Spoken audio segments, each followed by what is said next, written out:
男人故意配合雷声的节奏，连续敲打屋顶上的热水器，很快就敲出了一个大洞。他迅速把事先准备好的墨水全部倒进了热水器里，然后用贴纸把洞封起来，接着把原来的保修卡撕下，换上了自己提前伪造的新卡。一切搞定后，他躲回车内，静静等待着猎物落网。果不其然，女主人洗澡时被浇了一身墨水，她的丈夫则显得特别焦急。在确认是热水器出问题后，立马拨打了维修电话，但他不知道的是，接电话的其实不是真正的维修公司。你们家热水器什么质量啊？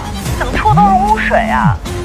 方便问一下，您这个热水器是哪一年购买的吗？才2、3年，赶紧派人过来看看吧。男人为了避免引起怀疑，在车里待了2小时后，才慢悠悠地走进楼里。女主人本来不想让他进门，想让他先上楼查看，但男人坚称已经查过，问题就在屋内。此时，女主人的丈夫在厕所里处理着昂贵的名酒，因为他最近正因贪污被调查。女主人没多想，就让男人进了门。他一进门就随意搜寻了一番，然后直奔厕所而去。女士一看情况不对，马上制止：“赶紧走，不然我报警了。”那您快报警，快让警察看看你们家有多少茅台倒到下水道里。